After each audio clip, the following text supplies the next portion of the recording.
평안을 주노라 라는 말씀을 가지고 함께 오후 시간에 말씀 나누길 간절히 소망합니다. 우리 사랑하는 성도님들 평안하시지요? 네, 아주 평안하신 것 같습니다. 그것은 아마 오늘 식사가 잘 나왔기 때문에 그런 것이지요. 그리고 평안한 삶을 잘 누리고 계십니까? 지금은 별 대답이 없으시네요. 식사가 아무래도 답인 것 같습니다. 네. 자, 우리는 모두 다 평안한 삶을 살고 싶어 합니다. 사람마다 원하는 삶은 다르겠지만 평안하고 싶습니다. 자, 그럼 어떤 삶이 평안하다라고 우리가 말할 수 있을까요? 자, 평안이란 뜻을 살펴보면 걱정이 없고 탈이 없다라는 말로 사용되고 있습니다. 그래서 우리가 말하는 평안이란 걱정이 없는 삶이며 그러한 삶을 살고 싶다라는 바람이기도 합니다. 걱정 없는 삶 얼마나 좋습니까? 물질의 걱정 없이, 미래의 걱정 없이, 근심이 없이 산다는 것 너무나도 좋습니다. 생각만 해도 짜릿하죠. 기대가 되죠. 물질이 여유가 생기고 미래가 잘 풀릴 것만 같은 이러한 삶 여러분들에게 주어진다면 어떠한 마음으로 접하시겠습니까? 아무래도 환호성을 지르실 것입니다. 너무나도 좋은 삶이지요. 그렇지만 우리의 삶이 걱정이 없이 그리고 근심 없이 평안한 삶 항상 누릴 수 있을까요? 누릴 수 없습니다. 우리가 이 질문을 한다면 제가 방금 대답했던 것처럼 아무도 걱정 없이 살 수 있다라고 대답할 수 있는 사람은 아무도 없을 것입니다. 그 이유는 우리의 삶에서 걱정과 근심이 없이 살기란 불가능하다는 것을 우리가 알고 있기 때문입니다. 자, 그럼 우리는 우리의 삶 가운데서 어떻게 평안을 누려야 하는 것일까요? 오늘 말씀을 통해서 우리에게 주시는 평안에 대해서 함께 알아보는 시간 갖도록 하겠습니다. 오늘 함께 읽은 말씀은 우리가 잘 알고 있는 말씀이고 쉽게 접하는 말씀입니다. 예수님께서 잡히시기 전 제자들과 나눈 마지막 식사 가운데서 하셨던 말씀입니다. 예수님께서는 제자들에게 오늘 본문의 말씀을 하셨습니다. 그 이유는 십자가의 고난과 부활을 앞둔 가운데 세상에 남게 될 제자들을 준비시키기 위함이었습니다. 예수님 자신의 부재라는 그런 상황으로 인해서 불안해하고 걱정하고 근심 가운데 있을 제자들에게 위로를 하고 있는 말씀인 것입니다.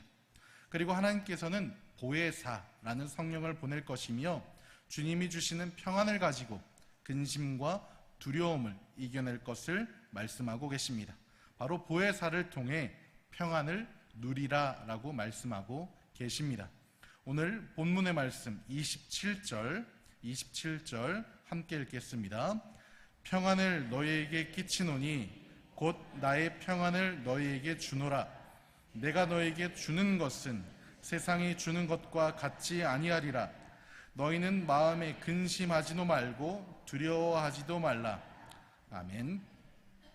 오늘 말씀을 통해 예수님께서는 세상이 주는 평안과 자신이 주는 평안이 다르다라고 말씀하고 계십니다. 자, 그러면 예수님이 주시는 평안과 세상이 주는 평안 어떠한 차이점이 있을까요?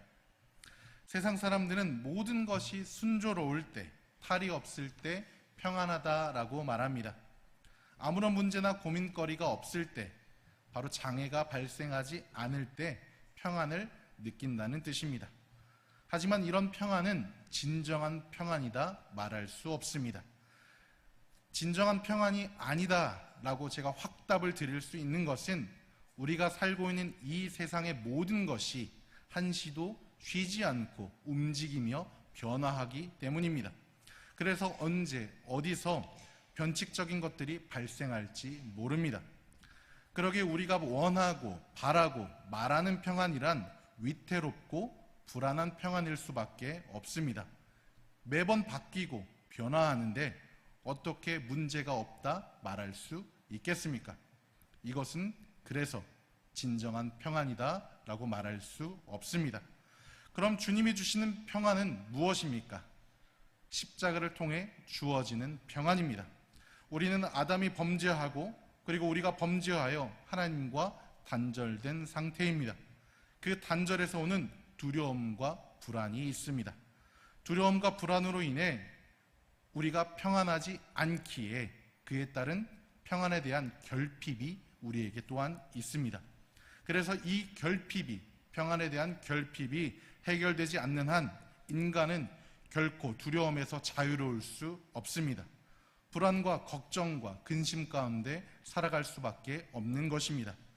그런데 예수님께서 십자가에서 인류를 대신하여 죽으심으로 하나님과 인간 사이에 가로막힌 죄의 담을 제거하셨습니다. 인류로 하여금 하나님과 화목할 수 있는 길을 열어주신 것입니다. 바로 이것이 은혜입니다. 변하지 않는 사실입니다. 자, 그럼 화목이란 무엇입니까? 용서된 상태가 계속하여 지속되는 것을 말합니다. 십자가에서 죽으심을 통해 우리의 죄가 용서되고 하나님과 함께할 수 있는 상태가 되었습니다. 우리는 지금 그래서 주님과 화목하다라고 말할 수 있습니다. 죄로 인해 막혔던 담을 헐어버리신 주님은 그래서 우리를 의롭다 하십니다. 그래서 누구든지 예수를 믿기만 하면 하나님과 화목한 관계를 회복하고 그로 인해 죽음과 심판의 공포에서 해방되는 것입니다. 그럼 변하지 않는 이 사실은 어떻게 우리가 누릴 수 있는 것입니까? 이 평안은 예수님께서 십자가에서 흘리신 피로 화목제물이 되어 주심으로 가능케 되었습니다. 아담이 범죄한 후 필연적으로 생긴 죄의 문제가 그리고 평안하고자 하는 우리의 결핍이 해결된 것입니다. 이것이 바로 평안입니다. 세상의 어떤 것으로도 이것을 깰 수 없습니다. 주님께서는 평안을 허락하셨습니다. 그러나 우리 인간은 연약하기에 무너지고 넘어집니다. 의심과 불안으로 누리지 못할 때가 너무나도 많습니다. 믿음의 조상 아브라함도 연약했습니다. 무너질 때가 있었습니다. 하나님께로부터 땅과 자손의 약속은 받았으나 물려줄 자녀가 없음으로 인한 결핍이 있었습니다. 아브라함은 하나님의 약속을 따라 가나안으로 이주하였습니다. 하나님께서 큰 민족을 이루게 하고 보이는 땅을 주신다 약속하셨습니다. 그러나 자녀가 생기지 않자 하나님이 찾아오셨을 때 오히려 따지게 됩니다. 자신의 종 엘리에셀이 자신을 잊게 되는 것 아니냐 말입니다. 라고 이렇게 따졌습니다. 도대체 언제 자녀를 주실 겁니까? 라고 반문한 것이죠. 그러나 하나님께서는 이런 아브라함의 결핍이 있는 모습을 보시고도 오히려 위로해 주시며 하늘을 보시며 하늘의 별과 같이 자손을 많게 하겠다 다시 한번 약속해 주십니다.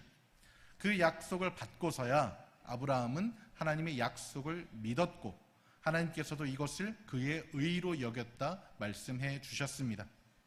그러나 아브라함과 사라의 인간적인 결핍은 바로 평안하지 않은 마음은 하나님께서 그 믿음을 의로 여기셨으나 여종 하갈의 몸을 통해 이스마엘을 낳게 하셨습니다. 바로 인간의 결핍이 해결되지 않았다는 것을 의미하는 것입니다. 그렇지만 추후에 이삭을 낳고 약속이 성취되어가는 과정을 통해 평안을 얻게 된 아브라함은 우리가 잘 알고 있듯이 믿음의 조상이 되었습니다. 야곱의 아내 레아도 마찬가지였습니다. 결핍의 대명사이죠. 남편에게 사랑받지 못함으로 인한 결핍으로 평안하지 못한 삶을 살았습니다. 레아는 남편에게 사랑받지 못한 여인이었습니다. 외모적인 것은 시력이 약했다라고 성경은 표현하고 있습니다. 사랑받지 못했던 이유야 어찌 되었든 간에 야곱은 레아를 제쳐두고 라헬만을 사랑하였습니다. 참으로 불행한 여인이다라고 말할 수 있습니다. 그래서 레아는 언제나 남편을 향한 사랑의 결핍이 있었습니다. 이 결핍은 자녀들의 이름에서도 우리는 알 수 있습니다. 첫째 르우벤을 낳았습니다. 그 르우벤, 이름의 뜻은 바로 보라 아들이다 라는 뜻입니다. 보라 아들이다 라는 이 말은 바로 야고보에게 하고 있는 것이죠. 나 아들을 낳았다, 나 좀 봐줘 라는 뜻인 것이죠. 자신을 봐달라는 의미가 담겨 있는 것입니다. 그러나 야곱은 레아를 사랑하지 않았습니다. 그러던 중에 둘째를 임신하여 낳게 되었는데 그 이름이 시므온입니다. 시므온은 들었다라는 이름의 뜻이지요. 하나님께서 야곱에게 사랑받지 못한 자신의 신세 한탄을 들으셨다라는 레아의 고백입니다. 첫째인 르우벤을 낳고 남편에게 사랑받을 것을 기대하였지만 기대에 미치는 사랑을 받지 못하였습니다. 셋째도 마찬가지였습니다. 셋째의 이름은 레위입니다. 연합하다라는 뜻을 가지고 있습니다. 이 말은 아들을 둘이나 낳고도 여전히 야곱과 연합하지 못함을 나타내고 있습니다. 그래서 창세기 29장 후반부에는 아들들을 출산한 레아의 심리 상태를 언급하고 있습니다. 32절에는 이제는 내 남편이, 33절에는 내가 사랑받지 못함을, 34절에서는 내 남편이 라고 언급하고 있습니다. 레아가 이 감정을 느끼는 대상 누구입니까? 누가 알아주기를 바라고 있습니까? 바로 남편인 야곱이 자신의 마음을 알아주길 바라고 있습니다. 바로 레아의 포커스는 바로 남편 야곱이었던 것입니다. 남편이 나를 사랑하지 않아 자녀를 주신 거야. 그래서 자녀를 낳았으니 이제 남편이 나를 사랑하겠지? 이제 연합하겠지? 라고 생각하며 자녀를 출산할 때마다 남편의 사랑받기를 더욱 갈구하고 있었던 것입니다. 그런데 넷째를 낳고서는 앞에 3명의 자녀들과는 다른 양상을 보여줍니다. 넷째의 이름은 바로 유다입니다. 찬송하다라는 이름의 뜻을 가지고 있습니다. 왜 레아는 이러한 고백을 하고 있었던 것일까요? 이제 남편의 관심은 필요 없다. 3명이나 낳았으니 이제 내 아들들만 있으면 된다. 라는 뜻으로 이렇게 이름을 지은 것일까요?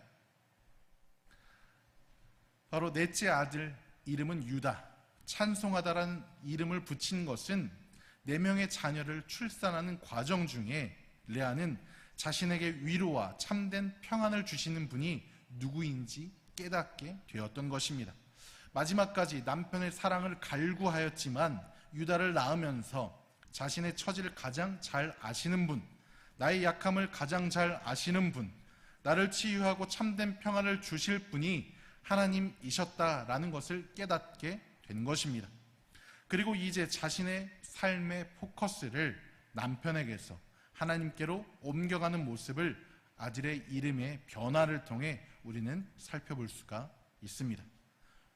주님이 주시는 평안이란 바로 이런 것입니다.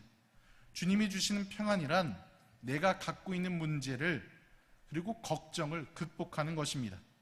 하나님만을 바라보며 극복하는 것이 바로 주님이 주시는 평안이다라고 말씀드릴 수 있습니다. 사람은 모두 다 자신들의 걱정과 근심이 있습니다. 제가 항상 웃고 다니지만 저에게도 말하지 못하는 그런 걱정과 근심이 있습니다. 우리 아이들을 어떻게 양육해야 될지, 이제 말을 듣지 않는 5살, 3살 아이들을 이놈 식기를 해야 되는지, 아니면 떼찌를 해야 되는지, 아니면 더 좋은 것으로 갚아줘야 되는지, 이런 걱정이 산더미처럼 제게 있습니다. 그러나 제 얼굴에선 드러나지 않지요? 예. 다 하나님께서 평안을 주셨기 때문에 가능한 것입니다. 자, 주님이 주시는 평안이란 결국에는 내 문제를, 내가 갖고 있는 그 걱정, 근심을 극복하는 것에 있지요. 그러나 이 걱정과 근심을 대하는 방법에 크게 2가지 차이점이 있습니다. 하나는 그 문제를 직시하여 그 문제를 해결하려는 방법과, 또 다른 하나는 그 걱정과 근심을 받아들이지 않고 내 머릿속에서 지워 다른 쪽으로 옮겨 넣는 방법입니다. 첫 번째 방법은 내 문제를 그리고 걱정을 직면하고 직시해야 하기 때문에 내 마음이 상당히 아픕니다. 다윗의 경우가 그렇습니다. 밧세바와 간통한 다윗은 왕의 힘으로 그 문제를 덮을 수 있었습니다. 그러나 나단 선지자를 통해 밝혀진 자신의 죄의 심각성을 알게 되었을 때 다윗은 그 문제를 회피하지 않았습니다. 자신의 잘못을 인정하고 하나님께 눈물로 사죄를 하였습니다. 용서를 구하였던 것이죠. 다윗의 삶을 보면 긍정적인 부분도 많지만 부정적인 측면도 상당히 많은 왕이었습니다. 그럼에도 하나님께서는 다윗을 무엇이다 라고 표현하고 있지요? 바로 하나님의 마음에 합한 자다라고 표현하고 계십니다. 그것은 바로 자신의 문제를 직시하고 그리고 하나님을 의지하여 때론 혼나기도 하지만 때론 위로받기도 하며 하나님이 주시는 은혜 가운데 평안을 누리려고 했기 때문입니다. 둘째 방법은 회피라고 부를 수 있습니다. 현재 나에게 닥친 문제를 마주하지 않고 그 문제로 인해 겪게 될 아픔을 피하기 위해 아예 그 문제를 내 머릿속에서 지워버리는 것입니다. 아니면 한쪽으로 치워 놓는 것입니다. 생각하지 않는 것이죠. 처음에는 문제와 걱정을 직면하고 직시하지 않기에 아프지 않습니다. 그러나 그 문제와 걱정이 드러나게 되면 결국 자신을 잡아먹는 지경까지 이르게 됩니다. 아담과 하와의 경우가 이렇습니다. 아담과 하와는 자신들의 범죄를 감추고 떠넘기기에 급급했습니다. 그들의 문제와 걱정을 제대로 보지 못했던 것입니다. 결국 하나님과 함께 교제하는 삶에서 하나님과의 단절된 삶, 그리고 수고롭게 일해야만 하는 삶을 살게 되었습니다. 왜 예수님께서는 오늘 말씀을 통해 주님이 주시는 평안과 세상이 주는 평안이 다르다라고 계속해서 말씀하고 있는 것일까요? 세상이 말하는 평안은 앞서 언급한 것처럼 그냥 걱정과 근심이 없는 것입니다. 그러나 걱정과 근심은 없을 수 없습니다. 결국 걱정과 근심 그리고 그러한 문제가 우리의 삶을 짓누를 것인데 우리의 힘으로는 이 걱정과 문제를 해결할 수가 없습니다. 우리에게는 도움이 필요하다는 사실입니다. 바로 주님께서는 그래서 오늘의 말씀을 통해 성령을 통해 그 걱정과 근심을 싸워 이길 힘을 주시겠다 말씀하고 계십니다. 그 이름은 바로 보혜사입니다. 성령을 통해 우리에게 평안을 주신다 말씀하십니다. 오늘 본문의 말씀 26절 함께 살펴보겠습니다. 보혜사 곧 아버지께서 내 이름으로 보내실 성령 그가 너희에게 모든 것을 가르치고 내가 너희에게 말한 모든 것을 생각나게 하리라. 아멘. 성령의 역할은 여러 가지 역할이 있지만 오늘 본문에서는 가르치시고 그 가르침을 생각나게 한다라고 말씀합니다. 성령은 우리에게 무엇을 가르칩니까? 바로 예수 그리스도를 가르칩니다. 그분의 사역을 기억하게 합니다. 예수 그리스도의 삶은 어떤 삶입니까? 우리가 한 단어로 요약할 수 있지요. 바로 사랑입니다. 세상을 이처럼 사랑한 하나님의 마음입니다. 우리를 구원하시겠다라는 절대 변하지 않을 약속입니다.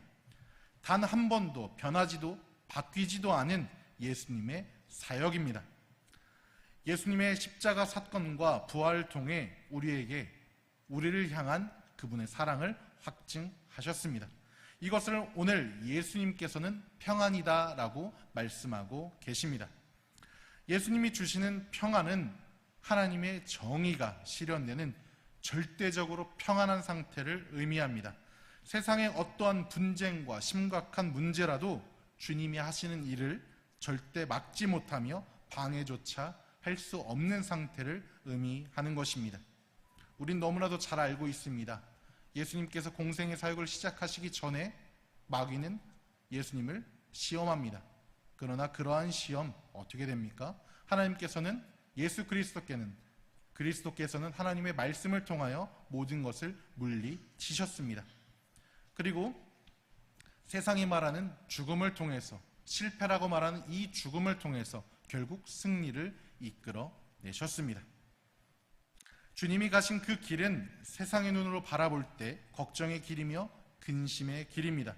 그러나 그 모든 길은 우리의 구원과 복음의 전파와 하나님의 정의를 실현하기 위해서 반드시 가야 하는 길이며 완수해야 하는 길이었습니다.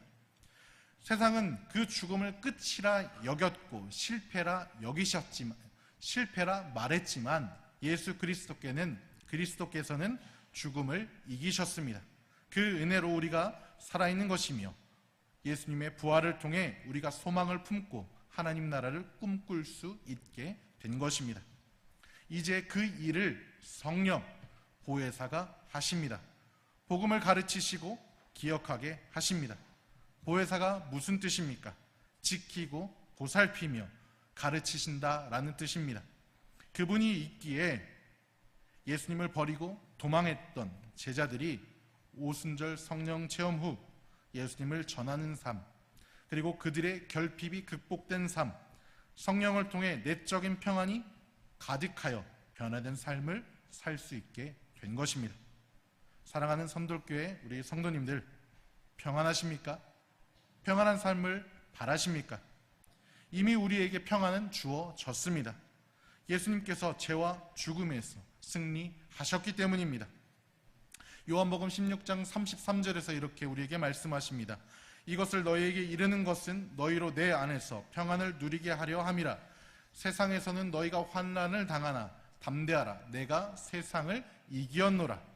승리한 우리에게 주님은 평안을 주신다 말씀하십니다. 이제 내가 이 땅에는 없지만 보혜사이신 성령을 보내어 우리와 함께 하신다 말씀하십니다.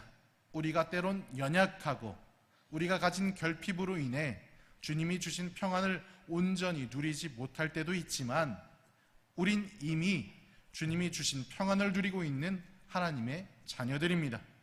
하나님의 자녀된 우리에게 누구도 빼앗아갈 수 없는 이 평안을 선물로 주셨습니다. 걱정하고 계십니까? 근심 가운데 있으십니까? 염려하지 마십시오. 모든 것을 하나님께 맡기고 주님이 주시는 평안을 누리십시오. 주님은 세상을 이기셨습니다. 자녀된 우리도 세상을 이기고 평안을 누릴 수 있습니다.